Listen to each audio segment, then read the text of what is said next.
The champagne glass shattered against the marble floor, and in that split second, my entire world changed. I stood frozen in the doorway of the private VIP room at Chateau Noir, Manhattan's most exclusive nightclub, watching a scene I was never supposed to witness. Three men in expensive suits surrounded a fourth man who was bound to a chair, his face already swollen and bloodied. The man standing closest to him held a gun, and even from 15 feet away, I could see his finger on the trigger. But it wasn't the violence that made my breath catch. It wasn't even the gun. It was the man holding it, Dante Salvatore. I'd seen his face in magazines and newspapers, on the society pages of every major publication in New York. The youngest CEO in the history of Salvatore Industries, a billion-dollar empire spanning real estate, hospitality, and private security. 32 years old, devastatingly handsome, with a reputation for ruthless business deals and a personal life shrouded in mystery. What the magazines didn't mention was that he was also the head of the Salvatore crime family, one of the 5 families that controlled organized crime in New York City. And I'd just walked in on him about to commit murder. His head snapped toward me, those dark eyes, almost black in the dim light, locking onto mine with an intensity that made my knees weak. For a moment, nobody moved.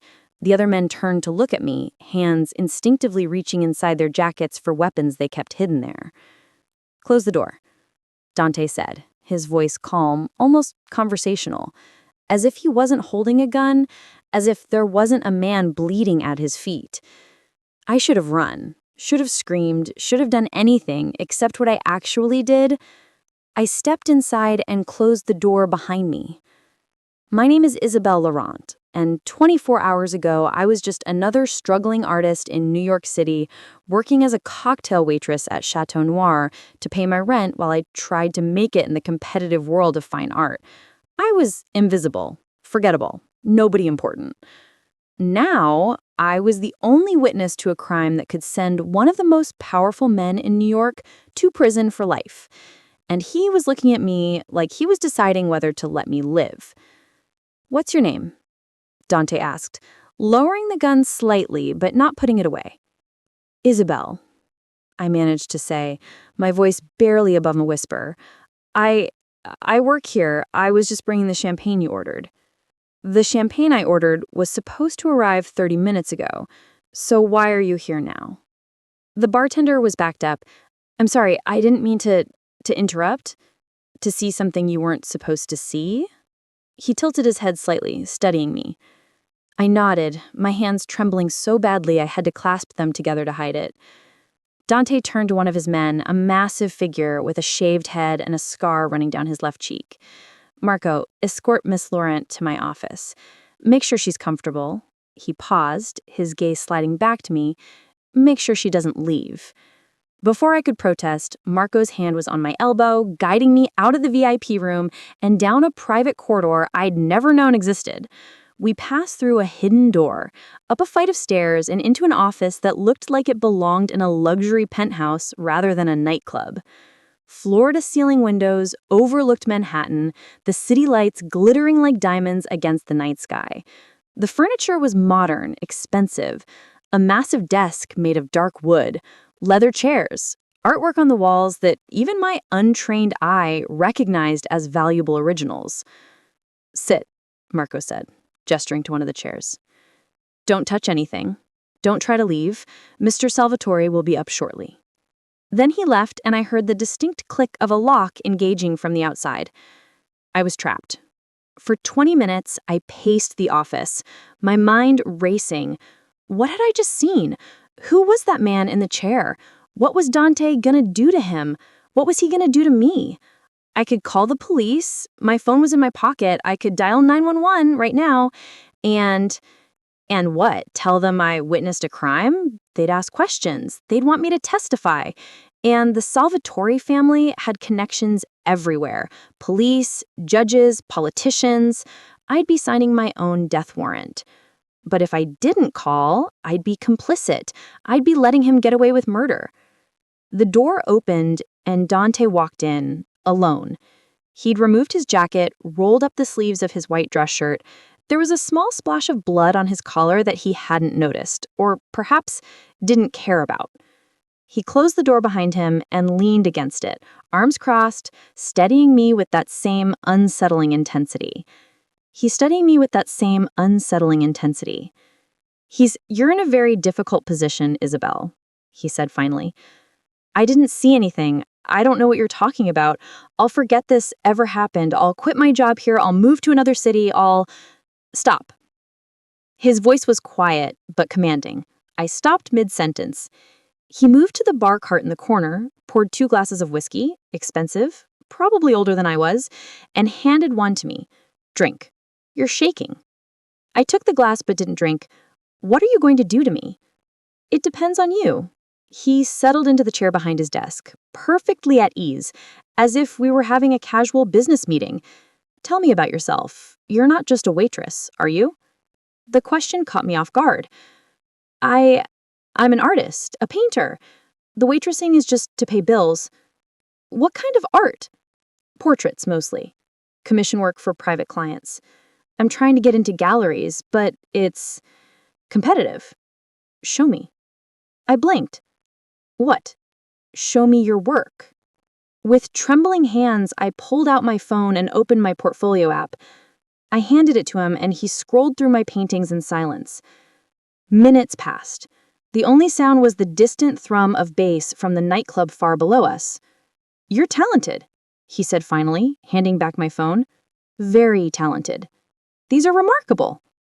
Thank you, I said, confused by the compliment in the midst of this nightmare. Here's your problem, Isabelle. You saw something tonight that could destroy me. You saw something that, if it gets out, would end my business, my family's legacy, and quite possibly my life. I can't let you walk out of here without insurance that you'll keep quiet. My heart hammered against my ribs. What kind of insurance? I could kill you, he said, matter-of-factly. That would certainly solve the problem, but I don't kill innocent people if I can avoid it. It's messy, it's unnecessary, and frankly, it's bad for business. Then what? I could threaten you, make sure you know that if you talk, I'll hurt everyone you love. Your family, your friends. That usually works quite well. Tears burned my eyes. Please don't. But threats only work for so long. Eventually, people's fear fades, or they convince themselves they're doing the right thing by going to the police. Guilt is a powerful motivator. He leaned forward, elbows on the desk. So I prefer a different approach. I prefer to make people want to stay quiet, to give them a reason to protect my secrets as if they were their own. I don't understand. Work for me. The words hung in the air between us, impossible and absurd. Work for you? I repeated. Doing what? I have extensive art collections across my properties. Restaurants, hotels, private residences. I need someone to curate them, authenticate new acquisitions, advise me on purchases. Someone with talent, with an eye for beauty and value. His gaze held mine. Someone I can trust because she has just as much to lose as I do. You want me to be your personal art curator? That's your solution? For 1 year, you'll be paid $200,000 in cash, untraceable. You'll have access to some of the most incredible private art collections in the world. You'll make connections with collectors, gallery owners, auction houses. I'll open doors for you that would otherwise take decades to access. $200,000. That was more money than I'd seen in my entire life. It was enough to pay off my student loans, to rent a real studio, to focus on my art without working 3 jobs to survive. But it was blood money. Money earned by helping a criminal, by becoming complicit in whatever he was doing. And if I refuse? I asked. Then we're back to my first 2 options. His expression didn't change, but the threat was clear. And I really would prefer not to hurt you, Isabelle. I seem like a good person. An innocent caught in the wrong place at the wrong time. What about the man in that room? Was he innocent? Dante's jaw tightened. That man was a traitor who sold information about my family to our enemies. He put dozens of lives at risk, including children. So no, he wasn't innocent. Did you kill him? That's none of your concern. I stood, my legs somehow steadier now, anger replacing some of the fear. You're asking me to work for you for a year, to become part of your world, but it is my concern. If I'm going to do this, I need to know what I'm walking into. He stood as well, coming around the desk to stand in front of me. Up close, he was even more imposing. 6'3" at least, broad-shouldered, with the kind of presence that demanded attention. But it was his eyes that held me captive, dark and infinite, like falling into deep water. He will live, he said quietly. He will be given a choice. Either leave the city and never return, or face the consequences of his betrayal. Most choose to leave. And the ones who don't? Disappear. The words send ice through my veins. If you work for me, you'll see things, you'll hear things, you'll become part of a world that exists in the shadows of this city. But you'll also be protected. No one will touch you, harm you, or threaten you as long as you're under my protection. You'll be safer than you've ever been in your life. Protected from what? From the same enemies I fight against. From the other families who would use you to get to me if they knew what you'd witnessed. From the FBI agents who would pressure you to testify against me, then discard you the moment they got what they wanted. He reached out, his fingers gently tilting my chin up so I had to meet his gaze. This city is more dangerous than you realize, Isabelle.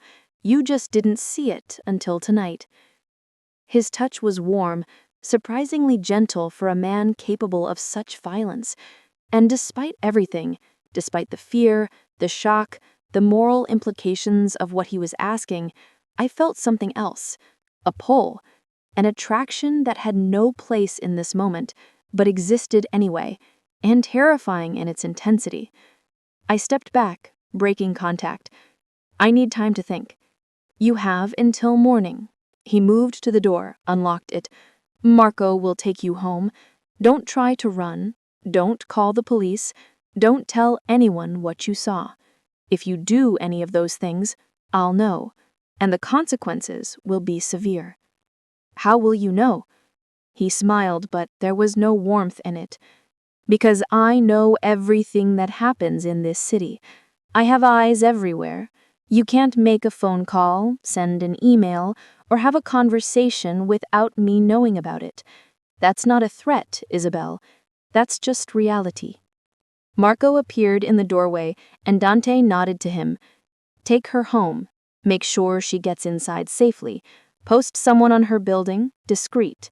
She is not to be touched or frightened. Yes, boss. As Marco led me toward the door, Dante spoke again. Isabelle. I turned. I hope you choose to work for me, not just because it's the smart decision for both of us, but because I think you'd be brilliant at it, and because... He paused, something flickering in his expression. Because I'd rather have you as an ally than be forced to treat you as a threat. The car ride home was silent. Marco didn't speak, and I was too overwhelmed to make conversation. My mind kept replaying the scene. The gun, the blood, Dante's eyes locking onto mine. My apartment was exactly as I'd left it. A tiny studio in Brooklyn that cost too much and offered too little. Paint supplies scattered everywhere, half-finished canvases leaning against walls, a Murphy bed that didn't fold up properly anymore. It looked like a prison now, knowing that someone was watching, making sure I didn't run. I didn't sleep, couldn't sleep. I paced, I painted, I tried to lose myself in work, but all I could think about was Dante's offer. $200,000. 1 year. Access to collections most people only dreamed of seeing, and all I had to do was sell my soul to the devil. At 6 a.m., my phone buzzed. a text from an unknown number. The car will be there at 8 a.m. Be ready with your answer. D. I stared at the message, my thumb hovering over the keyboard. I could text back right now. Tell him no. Tell him to leave me alone. Tell him I'd go to the police if he didn't let me walk away. But I didn't. Because somewhere in the sleepless hours of the night, I'd made a decision. Maybe it was the wrong decision. Maybe it was the most reckless, stupid, dangerous decision I'd ever make in my life. But I was going to say yes. Not because I was afraid, though I was. Not because I needed the money, though I did. But because for the first time since I'd moved to New York 5 years ago, someone had looked at my art and seen value in it. Someone had offered me an opportunity that would never come again. And because when Dante Salvatore had touched my face, looked into my eyes, I'd felt something I'd never felt before. Something dark and dangerous and utterly wrong. Desire. At 6 a.m. exactly, a sleek black Mercedes pulled up outside my building. Marco got out, opened the rear door, and waited. I grabbed my bag, locked my apartment, and walked down the stairs with as much confidence as I could muster. When I slid into the back seat, I found Dante waiting for me, dressed in another perfectly tailored suit, this one charcoal gray with a black shirt underneath. He looked like sin personified. Your answer? Yes, I said. I'll work for you. 1 year, $200,000. But I have conditions. His eyebrow rose slightly. You're in no position to make demands, Isabelle. You said you wanted an ally, not someone you'd have to threaten into compliance.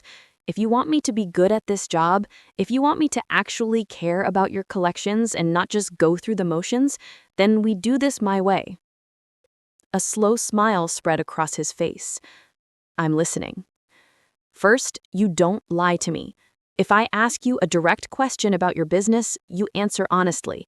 I can't work for you if I don't know what I'm walking into. Agreed.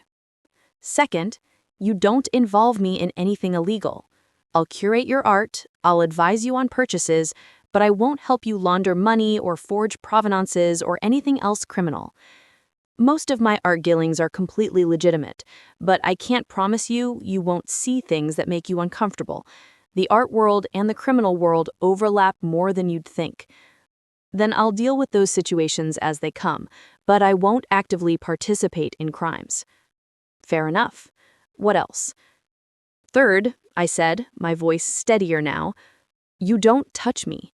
This is a business arrangement, nothing more. His smile faded from his face, replaced with something darker, more intense. Did you think I was propositioning you, Isabelle? I think, I said carefully, that there's a reason you chose to offer me a job instead of just paying me off or threatening me into silence. I think there's a reason you ask about my art, spent time looking at my work, and I need to make sure we're clear about boundaries. He leaned closer, close enough that I could smell his cologne, something expensive, woody, masculine. Let me be very clear then. I don't force women into my bed. I don't have to. When something happens between us, and it will happen, Isabelle, don't delude yourself. It will be because you want it as much as I do. That's not going to happen. We'll see. He leaned back, the professional mask sliding back into place. Is that all? One more thing. After the year is up, we're done. You have no more hold over me, no more control. I walk away free and clear, and you never contact me again. Agreed. He extended his hand. 1 year, starting today. Welcome to the Salvatore family, Isabelle Laurent. I shook his hand, his grip firm and warm, and tried to ignore the way my pulse raced at his touch. I'd just made a deal with the devil, and somewhere deep down, in a place I didn't want to acknowledge, I was excited about it. The first month passed in a blur of luxury and lies.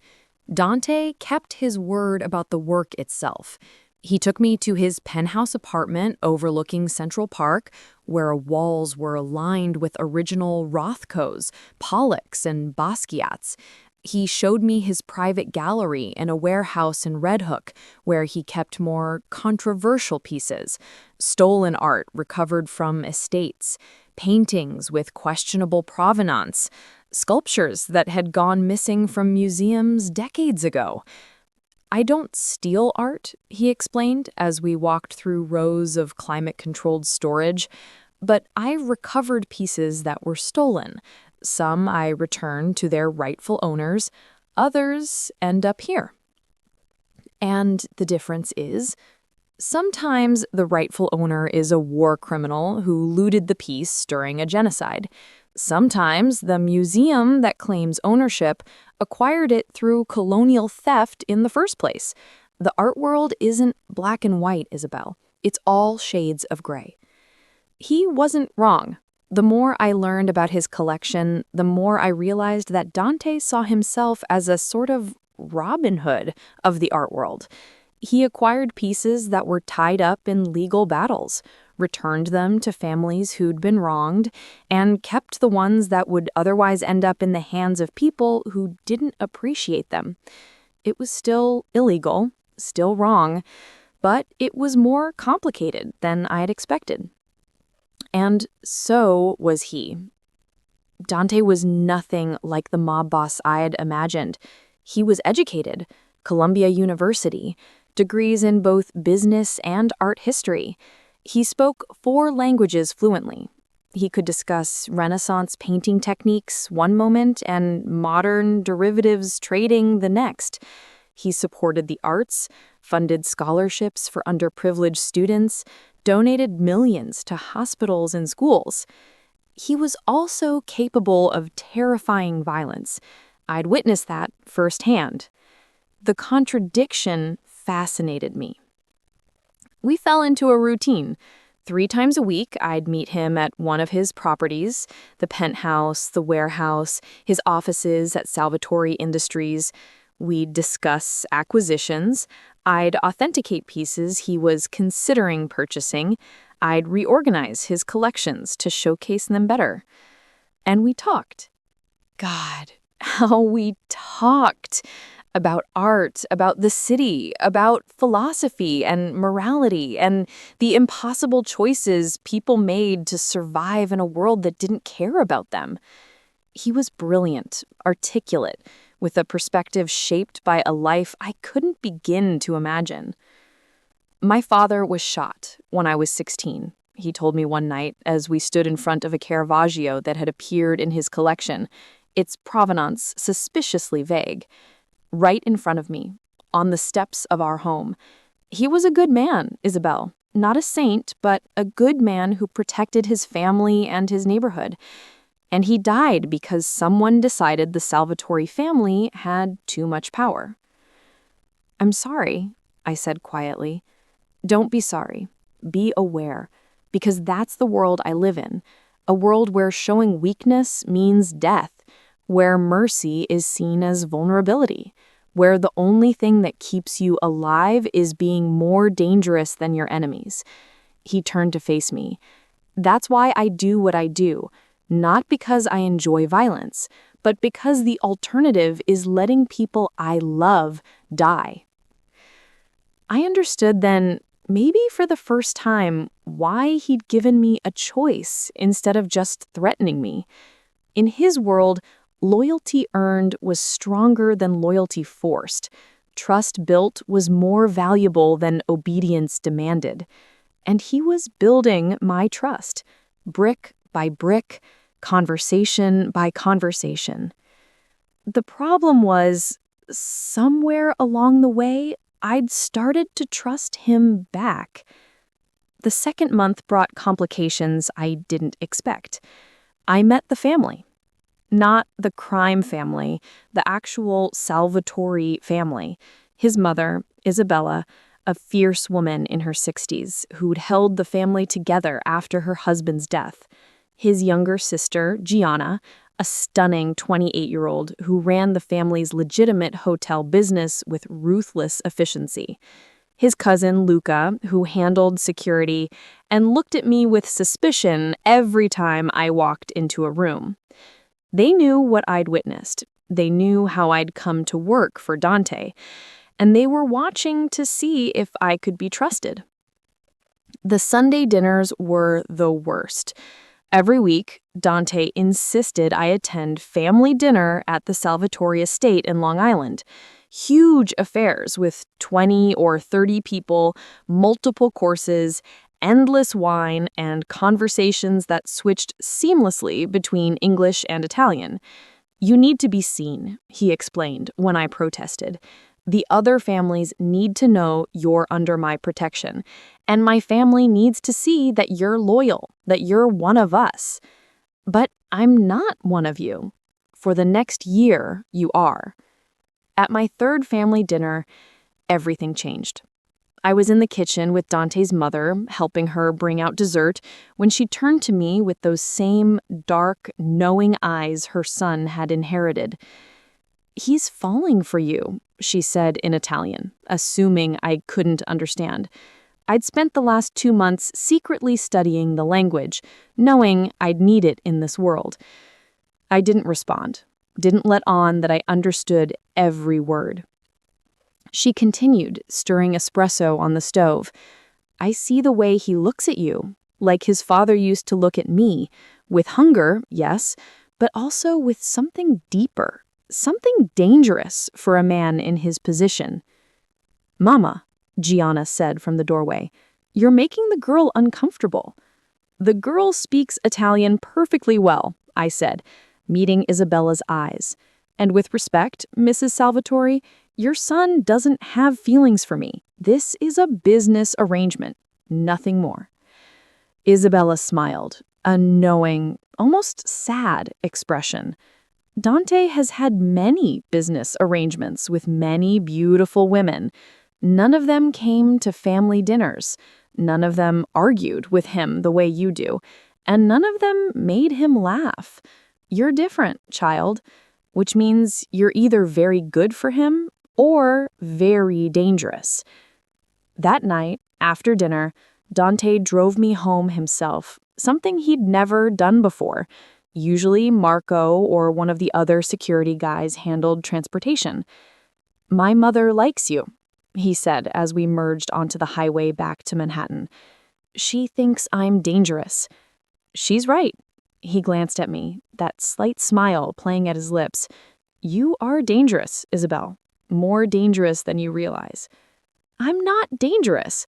I'm a painter who got caught up in something she doesn't understand." "You're a woman who's seen the worst of me and didn't run, who asks questions instead of just obeying, who looks at me like I'm a person instead of a monster." His hands tightened on the steering wheel. "That's more dangerous than any gun." We drove in silence for a while, the city lights streaming past the windows. "Can I ask you something?" I said finally. "You've never needed permission before." "The man from that first night, the one in the VIP room, what happened to him?" "He left the city. Last I heard, he was working at a casino in Atlantic City, grateful to be alive." "So you let him live?" "I let him live because killing him would have started a war between families. His uncle is a powerful man in New Jersey. But make no mistake, Isabelle, if the situation had been different, if he'd been working alone, he'd be dead." He looked at me again. "Does that frighten you?" "Yes." "Good. You should be frightened. You should be aware of exactly who and what I am, because in 10 months, you're going to walk away from this, and I need you to understand what you're walking away from." "And what am I walking away from?" He pulled the car over, right there on the side of the highway, and turned to face me fully. The intensity in his eyes made my breath catch. "You're walking away from me," he said, "from this world, from whatever this is between us." "There's nothing between us." "Liar." His hand came up to cup my face, thumb brushing across my cheekbone. "You feel it too, this pull, this connection. And it terrifies you because you know you shouldn't want a man like me." I don't Don't lie to me, Isabelle. You said I had to be honest with you. I'm demanding the same in return. Tell me you don't think about me. Tell me you don't wonder what it would be like if circumstances were different. I couldn't. I couldn't lie to him, not when he was looking at me like that, not when his touch made my skin burn. It doesn't matter what I feel, I whispered. In 10 months, I'm gone. We both agreed to that. 10 months is a long time. His thumb traced my lower lip, a touch so gentle it felt like a question. A lot can happen in 10 months. Dante, he's not going to kiss you, he said, reading my mind. Not tonight, not until you ask me to. But know this, when you do ask, and you will, I won't be able to stop at just a kiss. He released me, pulled back onto the highway, and drove the rest of the way to my apartment without another word. I didn't sleep that night either, but this time, it wasn't fear keeping me awake. It was desire. Month 3 brought violence back into my life. I was working late at the warehouse, cataloging a new shipment of European paintings from an estate sale, when I heard shouting from the front of the building, then gunshots. I dove behind a storage rack as the door burst open and 3 men I'd never seen before stormed in, guns drawn. "Where is she?" one of them shouted in accented English. "The girl. Where's Salvatore's girl?" My heart stopped. They were here for me. More gunshots. Screaming. The sound of bodies hitting the floor, and then silence. "Isabelle." Dante's voice, rough with panic. "Isabelle, where are you?"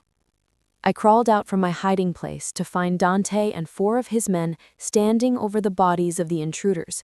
Blood pooled on the concrete floor. The smell of gunpowder filled the air. Dante crossed the space in 3 strides and pulled me into his arms, his hands running over me frantically, checking for injuries. "Are you hurt? Did they touch you? Talk to me, Isabelle." "I'm fine," I managed to say, though I was shaking so hard I could barely stand. I hid. Who were they?" "Carducci family. They're trying to start a war." His jaw was tight with rage. "They knew you'd be here. Someone told them." "A traitor?" "Yes." He released me, turned to Luca. "Find out who leaked her location. I want them in my office within the hour. No excuses." "Boss, within the hour, Luca." Marco approached, phone in hand. "Police are 2 minutes out. We need to move." Dante grabbed my hand and pulled me toward a back exit. "You're staying at my penthouse tonight. I'm not leaving you alone until we figure out who's feeding information to the Carduccis." "But that wasn't a request." The penthouse was just as luxurious as I remembered, but now I was seeing it as a fortress rather than a home. Security cameras everywhere, reinforced doors, bulletproof windows. This was how Dante lived, constantly aware that violence could erupt at any moment. He poured me a drink, something strong that burned going down, and guided me to the couch. "I'm sorry," he said quietly. "This is my fault. I should have been more careful, should have posted more security at the warehouse. You said I'd be protected, that no one would touch me. And they didn't. They won't. But I underestimated how desperate the Carduccis are getting. They're losing territory, losing soldiers. They're getting reckless. Why do they want me? Because they know hurting you would hurt me." He said it simply, as if it were obvious. "They know you matter to me." The words hung in the air between us, heavy with implication. I thought this was just business. I thought I was just an employee. "You were, in the beginning." He turned away, walked to the window, stared out at the city. "But things changed. You changed things. And now you're a target because of me." I stood, crossed the room to stand beside him. "Then let me go. Release me from the contract. Give me the money and I'll disappear. I'll move to California, to Europe, anywhere the Carduccis won't look for me." "It's too late for that. They've seen you with me, at family dinners, at events. They know your face. You're safer here under my protection than you'd ever be out there alone. So I'm a prisoner. You're under my protection. There's a difference. He finally looked at me, and the raw emotion in his eyes stole my breath. I won't let anything happen to you, Isabelle. I swear it, even if it means going to war with the Carducci family. Don't. I reached out, my hand finding his. Don't start a war because of me. Too late. The war's already started. They just drew first blood. That night, I slept in one of Dante's guest rooms, with armed guards outside the door and security cameras watching every entrance. I should have felt like a prisoner. Instead, I felt safer than I had in months. The investigation into the leak took 3 days. 3 days of me staying at the penthouse, 3 days of Dante handling business from his home office, 3 days of us existing in this strange domestic limbo. We ate meals together, watched movies on his ridiculously large television. He showed me his personal art collection, pieces he kept in his home rather than the warehouse. Smaller works, more intimate, artists I'd never heard of but whose talent was undeniable. I buy what moves me, he explained as we stood in front of an abstract piece that looked like fire and water colliding. Not what's popular or expensive or prestigious, just what speaks to something in me. What does this one say? That beauty and destruction are two sides of the same coin, that passion burns but also purifies, that sometimes the most beautiful things in life are also the most dangerous. He was looking at me when he said it. On the third night, Luca called. We found him. You're going to want to see this boss. The traitor was a low-level soldier named Antonio, someone who'd been with the family for 2 years, young, ambitious, looking to make a name for himself. He'd sold me out for $50,000. Dante took me to a building in Queens that looked like an abandoned warehouse, but was actually a meeting place for family business, the kind of business that happened in the shadows. Antonio was tied to a chair in the center of the room, his face already showing signs of interrogation. When he saw Dante, he started crying. Please, Mr. Salvatore, I didn't know they were going to kill her. They said they just wanted to scare her, to send you a message. I needed the money, my mother's medical bills. Stop talking, Dante said, his voice colder than I had ever heard it. He turned to me. This is the man who nearly got you killed. What do you think I should do with him? Me? Why are you asking me? Because you're the one who betrayed you. You have a say in his fate. Everyone in the room was looking at me, waiting. This was a test, I realized. A test to see if I was truly part of this world or still clinging to my old morality. What would you normally do? I asked. Kill him, publicly, as a warning to anyone else who might think about betraying the family. And what do you want to do? I want him dead. He put you in danger. He broke the rules. There were consequences for that. I walked closer to Antonio, looked into his terrified eyes. He couldn't have been more than 25. Is your mother really sick? He nodded frantically. Cancer, stage 4. The treatment isn't covered by insurance. I didn't know what else to do. I turned back to Dante. Let him live. Silence. Let him live, I repeated. But he works off the debt. Whatever it takes to pay for his mother's treatment, he works for you for free until it's paid back. And he tells the Carducci family that I am dead, that their hit was successful. Maybe that buys us time. Dante stared at me for a long moment, something unreadable in his expression. Then he nodded slowly. Luca, take Antonio to the safe house. Get his mother into one of our clinics, the good one, full treatment. Antonio works for us now, and if he so much as breathes wrong, he disappears. Understood? Yes, boss. As they dragged Antonio out, still crying but now with relief, Dante pulled me aside. That was either the smartest thing you've ever done or the stupidest. He made a mistake. He was desperate. That doesn't mean he deserves to die. In my world, it does. Then maybe your world needs to change. I met his eyes. You said you don't kill innocent people. His mother is innocent, and if he dies, she dies too. How is that justice? It's not about justice, Isabelle. It's about survival, about sending a message. Then send a different message. Send the message that the Salvatore family takes care of its own even when they fuck up, that loyalty is rewarded with second chances. That's more powerful than fear. You've been in my world for 3 months and you're already trying to reform it. Someone has to. He pulled me close, his hands framing my face, and for a moment I thought he was going to kiss me. Instead, he pressed his forehead to mine, his breath warm against my lips. You're going to destroy me. One good decision at a time, you're going to unravel everything I've built. Maybe everything you've built needs to be unraveled. Maybe. Or maybe you're the one who's going to be destroyed. Maybe I'm going to ruin you, corrupt you, turn you into someone you don't recognize.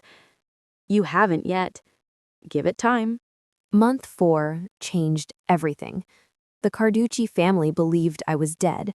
Dante made sure of it, leaked photos of a body bag being removed from the warehouse, paid off a morgue attendant to file falsified paperwork, even had a small private funeral that other families heard about through the grapevine.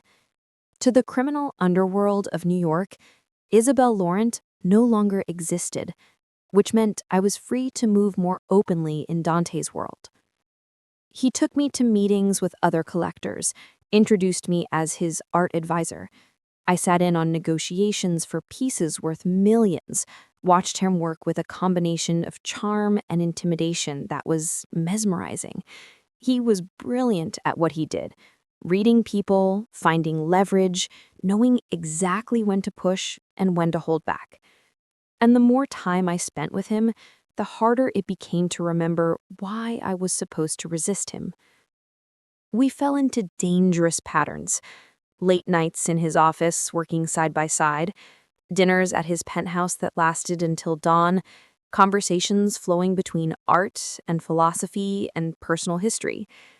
The casual touches that lasted a little too long, his hand on the small of my back as he guided me through a gallery, fingers brushing when we both reached for the same book, the way he'd tuck a strand of hair behind my ear when I was focused on a painting.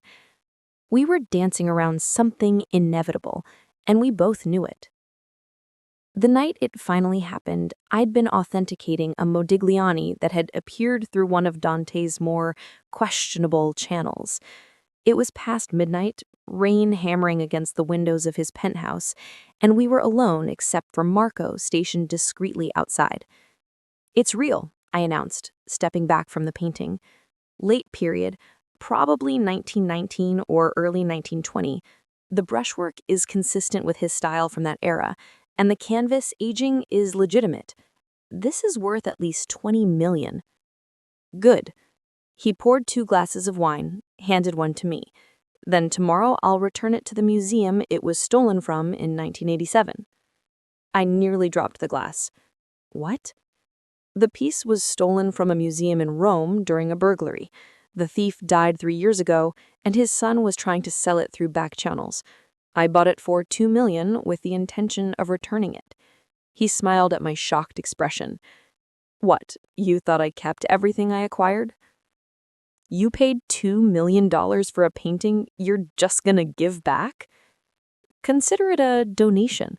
The museum has been looking for this piece for decades, and it builds goodwill with Italian authorities, which is useful in my line of work." He settled onto the couch, gestured for me to join him.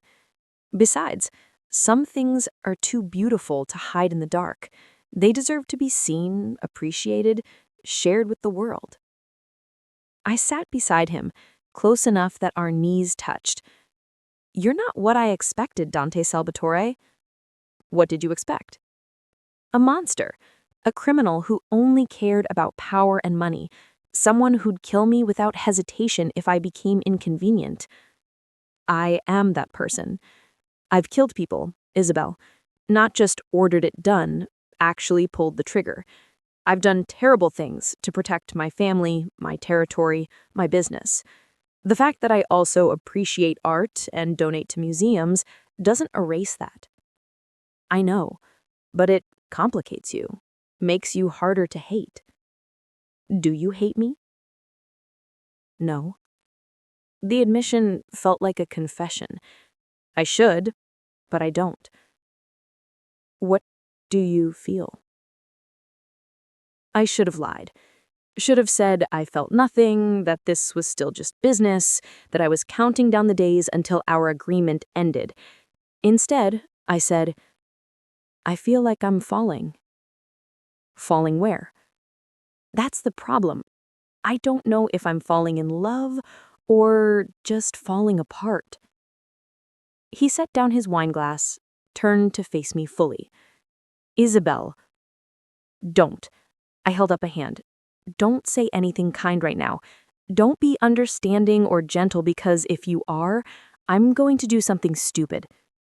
Like what? Like kiss you. His eyes darkened, that predatory intensity I'd seen the first night coming back in full force. And that would be stupid because in 6 months I'm supposed to walk away. Because you're a criminal and I'm supposed to be a good person. Because this is a deal we made under duress, and nothing that comes from it can be real. What if I told you it's already real? He leaned closer, his hand coming up to cut my face. What if I told you that you're the first thing I think about when I wake up and the last thing before I sleep? That you've gotten under my skin in a way no one ever has? That the thought of you walking away in 6 months makes me want to burn down this entire city just to give you a reason to stay? I'd say you're confusing gratitude with something else, appreciating my work with... Stop. His thumb pressed against my lips, silencing me. Stop rationalizing. Stop analyzing. For once, just feel. I'm scared to feel, because if I let myself feel what I'm feeling right now, there's no going back. I'll be ruined for anyone else, anything else. Good. Ruin me too. Let's be ruined together. Dante, tell me no, he whispered. Tell me to stop, and I will. I'll walk away right now, and we'll go back to being just business. But if you don't say no, if you let me kiss you, I'm not stopping there. I'm going to take you to my bed and make you forget every reason why this is wrong. So choose, Isabelle. Choose now. I should have said no. Should have been smart, cautious, protected myself. Instead, I closed the distance between us and kissed him. The kiss was everything I imagined and nothing I'd prepared for. Fierce, consuming, desperate. His hands tangled in my hair, pulled me closer, and I responded with equal hunger. Months of denied desire finally unleashed. He tasted like wine and danger and everything I shouldn't want. When he lifted me, I wrapped my legs around his waist instinctively. He carried me through the penthouse to his bedroom, a space I'd never seen before, all dark woods and soft lighting, and a bed that looked like sin personified. He laid me down gently, despite the urgency thrumming between us, and hovered over me, his eyes searching mine. Last chance, Isabelle. Say the word and I stop. Don't stop. Please, don't stop. What happened next was a blur of sensation. His hands on my skin, mapping every curve, every sensitive spot. My clothes disappearing piece by piece, his following. The weight of him, the heat, the way he murmured my name like a prayer and a curse combined. He was everything, gentle and rough, patient and desperate, taking his time while also seeming unable to get enough of me. And when he finally moved inside me, when we came together in a rhythm that felt ancient and new at once, I understood. This wasn't just sex. This was surrender. We'd both been fighting this, denying it, pretending we could keep things professional and distant. But the moment our bodies connected, all those carefully constructed walls crumbled to nothing. After, we lay tangled in sheets that cost more than my monthly rent, my head on his chest, listening to his heartbeat slow to normal. His fingers traced patterns on my bare shoulder, soothing and possessive at the same time. I lied to you, he said finally. My heart stopped. About what? About when I said I'd let you walk away in 6 months. I won't, I can't. He tilted my chin up, so I had to meet his eyes. I'll honor our agreement. I'll pay you what I promised. I'll give you every opportunity I said I would. But I'm not letting you go, Isabelle. Not now. Not after this. That's not... I'm in love with you. The words were simple, direct, devastating. I've been in love with you since the night you told me to let Antonio live. Maybe before that. And I don't care if it's inconvenient or complicated or dangerous. I don't care if you think it's wrong or impossible. I'm in love with you, and I'm going to fight like hell to make you love me back. Dante, don't. Say it unless you mean it. Don't tell me you love me out of obligation or fear or anything else. But if you feel even a fraction of what I feel, give us a chance. Stay. Not because of our agreement, but because you want to. I looked into those dark eyes at this man who was equal parts monster and savior, and realized the terrifying truth. It was too late. I'd already fallen. I can't promise you forever. I can't promise this will work. I'm not asking for promises. I'm asking for a chance. Then yes. I kissed him softly, sealing the decision. Yes, I'll stay. For now. We'll figure out the rest as we go. He smiled, genuine and unguarded, and it transformed his entire face. That's all I need. We made love again, slower this time, savoring every touch, every kiss. And as dawn broke over Manhattan, painting the sky in shades of pink and gold, I realized I'd crossed a line I could never uncross. I was in love with a mafia boss, and somehow, impossibly, he loved me back. Months 5 and 6 were bliss and chaos in equal measure. Dante and I didn't hide our relationship from the family. There was no point. His mother knew the moment she saw us together at the next Sunday dinner, the way we moved in each other's orbit, the casual intimacy of his hand on my back, the way I leaned into him without thinking. Finally, she said in Italian, pulling me aside in the kitchen. I was wondering how long you two would keep dancing around each other. Gianna was less enthusiastic. You're making him weak, she told me one afternoon when we were alone.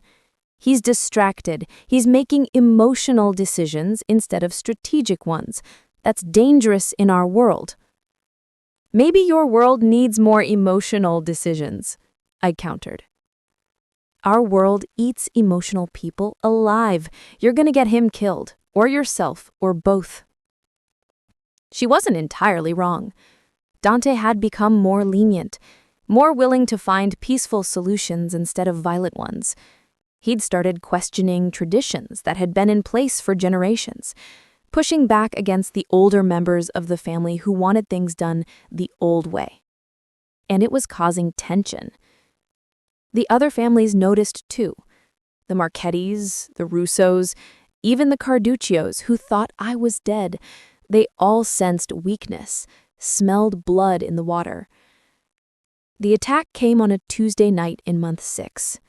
We were leaving a restaurant in Little Italy, one of Dante's properties, when 3 cars boxed us in.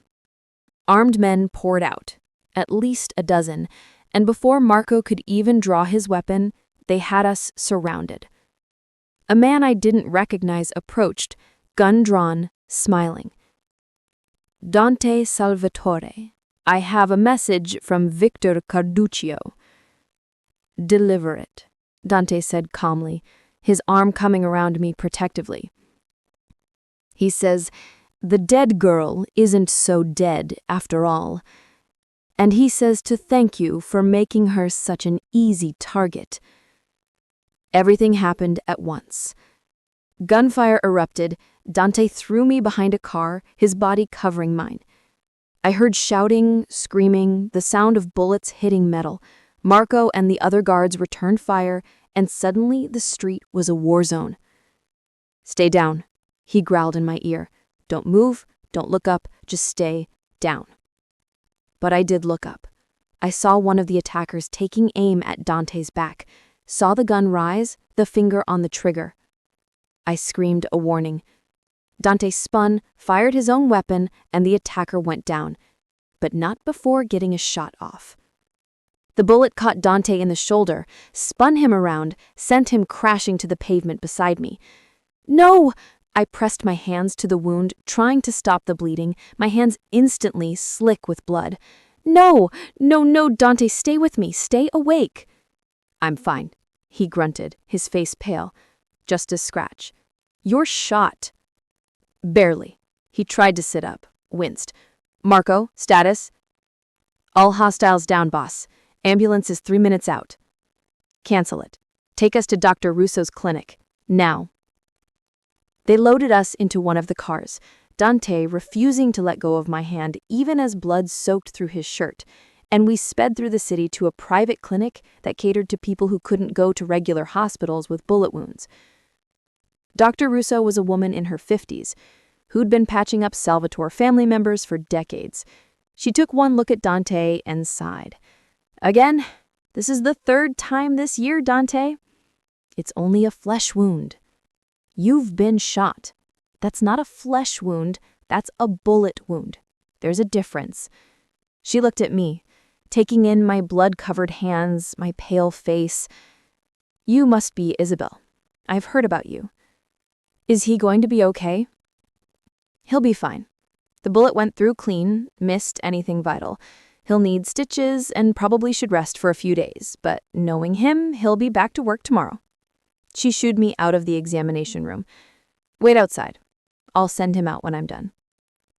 I paced the waiting room for 30 minutes, replaying the attack in my head.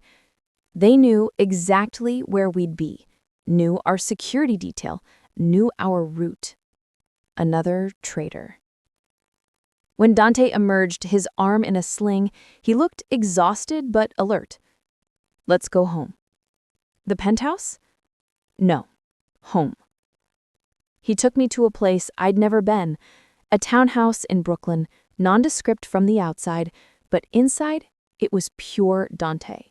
Books everywhere, artwork on every wall, furniture that looked comfortable rather than expensive. This is where I come when I need to disappear, he explained, guiding me to a couch. Only 5 people know about this place. You're number 6.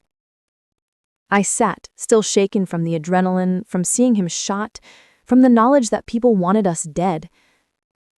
They knew where we'd be, Dante. Someone told them.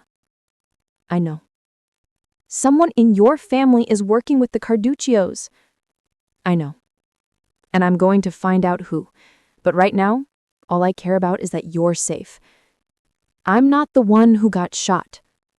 No, you're the one who saved my life. If you hadn't screamed when you did, that bullet would have hit me in the back of the head instead of the shoulder. Thank you. Don't thank me. Just stop getting shot. I'll do my best. We sat in silence for a while, the reality of how close we had come to dying settling over us. I want out, I said finally. He stiffened. What? Not out of us, out of this world. I don't want to attend family dinners where everyone's packing heat. I don't want to wonder if every restaurant we go to is going to turn into a shootout. I don't want to watch you bleed on the pavement. I pulled back to look at him. You said you'd go legitimate after prison. Why wait? Why not start now? It's not that simple, Isabelle. Why not? You have legitimate businesses, hotels, restaurants, real estate. Focus on those. Walk away from the criminal side. I can't just walk away. There are alliances, obligations, territories. If I try to leave, it'll look like weakness, and weakness gets you killed in this world. Then change the world. I stood frustrated. You're the head of the family. You make the rules, so make new rules. Transform the Salvatore family into a legitimate business empire. That could take years, decades. Then start now. Today, take the first step." He looked at me for a long moment, something shifting in his expression. "You're serious?" "Completely." "I love you, Dante.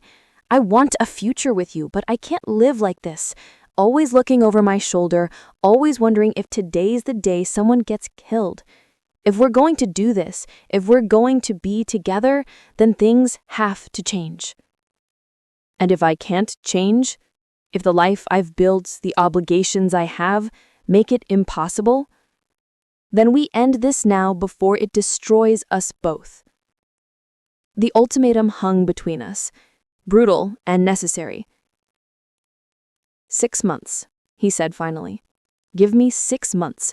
I'll start the process, begin transitioning the family's operations to legitimate business.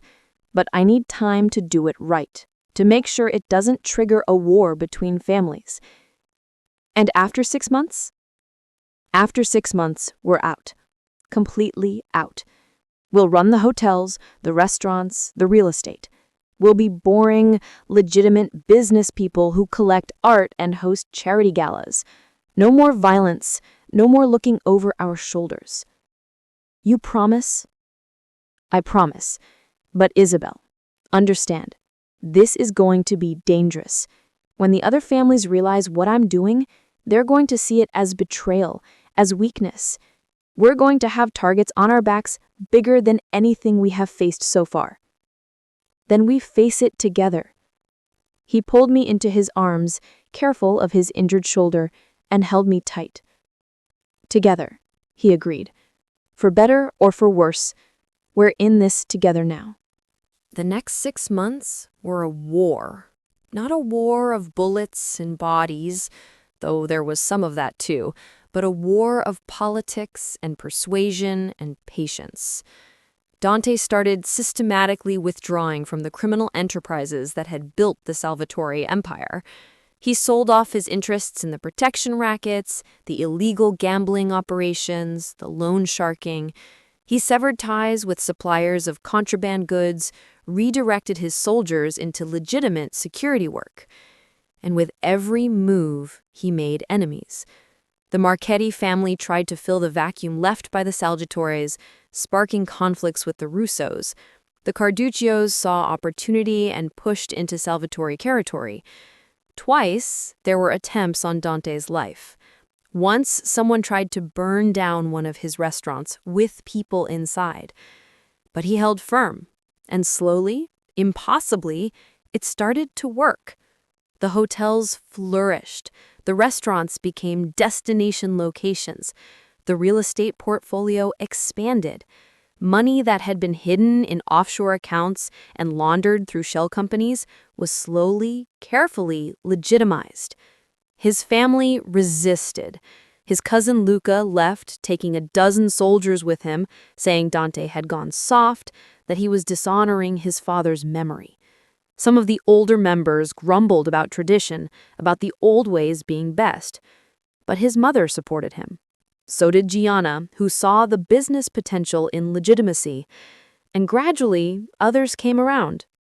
I worked alongside him through it all, using my connections in the art world to introduce him to legitimate collectors, gallery owners, auction houses. We transformed his stolen art collection, returning pieces where we could, authenticating and legally acquiring others, building a reputation as serious collectors rather than criminals with good taste. And through it all, we grew closer, learned each other's rhythms, patterns, fears, and hopes. I saw him at his weakest, after the assassination attempts, after losing people loyal to him, after making decisions that tore him apart. And he saw me at my strongest, standing beside him at meetings with hostile family members, negotiating with people who looked at me like I was prey, refusing to back down even when I was terrified. We became partners, not just in love, but in every sense of the word. And on a cold November night, exactly 1 year after I'd walked into that VIP room and changed my life forever, Dante took me back to Chateau Noir. The nightclub had been completely renovated, transformed into a legitimate high-end venue with proper licenses and no criminal activity. It was opening night, and everyone who mattered in New York society was there. We stood on the balcony overlooking the dance floor, watching beautiful people in expensive clothes, drinking overpriced cocktails, and I realized how far we'd come. "Do you remember this night last year?" Dante asked, his arm around my waist. "How could I forget? I thought you were going to kill me." "I thought about it," he smiled, "for about 30 seconds. Then you closed that door and looked at me, and I knew I couldn't. There was something about you, even then. Something that made me want to know you instead of silence you. Lucky for me. Lucky for us both. Isabelle Laurent, you have completely destroyed my life." "Excuse me?" "You've destroyed the life I had planned, the empire I was building, the legacy I thought I wanted. You've ruined me for the criminal world, made me soft, made me care about things I never cared about before." His hands framed my face. "And I've never been happier in my entire life." Tears pricked my eyes. "Dante, marry me." The words stopped me cold. "What?" "Marry me. Be my wife, my partner, my everything. Help me build something new, something clean, something we can both be proud of. Have children with me, little artists and business people who never have to look over their shoulders. Grow old with me in a world where violence is a memory, not a constant threat." "Are you proposing to me at the club where you almost killed me?" "I'm proposing to you at the place where I met you, where everything started." It seemed appropriate. He reached into his pocket, pulled out a ring, a single, perfect diamond that caught the light and threw rainbows across my face. "So what do you say, Isabelle? Will you marry a reformed criminal and help me stay on the straight and narrow?" I looked into those dark eyes at this man who'd transformed himself for me, who'd given up everything he knew to build a different life. This impossible, complicated, brilliant man who loved me enough to change the world. "Yes," I said, laughing and crying at the same time. "Yes, I'll marry you, Dante Salvatore." He slid the ring onto my finger, then kissed me deeply, thoroughly, right there on the balcony, while below us, the party continued, oblivious to the fact that a former mob boss had just proposed to the woman who'd witnessed his last act of violence. When we finally broke apart, he rested his forehead against mine. "I love you, Isabelle. More than art, more than power, more than anything I've ever wanted in my life. I love you too, even though you're insane and this is probably going to be the most complicated marriage in history. Probably. But at least it won't be boring." 2 years later. The gallery opening was packed. Every critic and collector in New York fighting for space to view the exhibition. "Salvatore Collection, From Shadow to Light," the banner read, and beneath it, dozens of paintings that told the story of Dante's journey from criminal to legitimate collector. I stood beside him, 7 months pregnant with our first child, watching people examine the Modigliani we'd returned to Rome, on loan now for this exhibition. Watching them admire the Caravaggio that had started everything, now properly documented and legally owned. Watching them discover new artists I'd convinced Dante to support, young painters who reminded me of myself just a few years ago. "Quite a turnout," Isabella Salvatore said, appearing beside us with glasses of sparkling water for me and champagne for Dante. "Your father would have been proud, Dante, not of the criminal you were, but of the man you've become." "I hope so, Mama. I know so." She patted his cheek affectionately, then turned to me. "And you, my dear, have performed a miracle. You've tamed the Siberian wolf." "I didn't tame him. I just gave him a reason to stop being a wolf." Gianna joined us, stylish as always, in a designer dress that probably cost more than my first car. "The hotel in Dubai is officially open, fully booked for the next 6 months," and the restaurant in Paris just got its 3rd Michelin star. Legitimate success, Dante mused. Who would have thought? Anyone with eyes, I said, squeezing his hand. You were always brilliant, Dante. You just needed to point that brilliance in the right direction. Later, after the crowds had thinned and we were alone in the gallery, Dante pulled me close, his hand resting on my swollen belly where our daughter was kicking up a storm. Do you ever regret it? That night, walking into that room? I admitted. Every day, and not at all. That makes no sense. Neither do we. A mafia boss and an artist.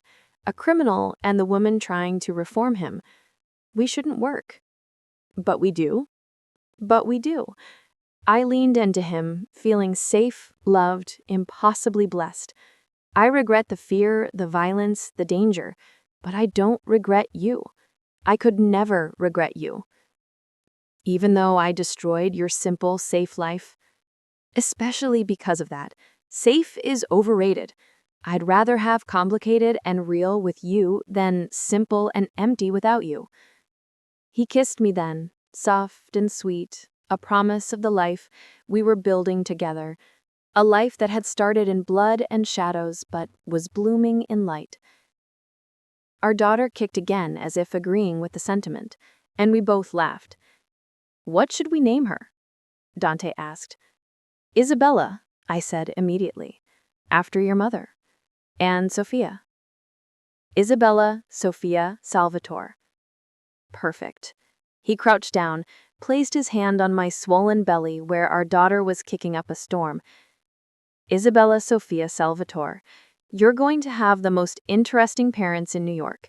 Your mother is brilliant and stubborn and has terrible tasted men. She fell in love with a criminal, after all. And your father is trying very hard to be someone worthy of her love. You are worthy, I said, running my fingers through his hair. You've always been worthy. You just had to learn to see it yourself. He stood, pulled me into his arms, and we swayed slightly to music only we could hear.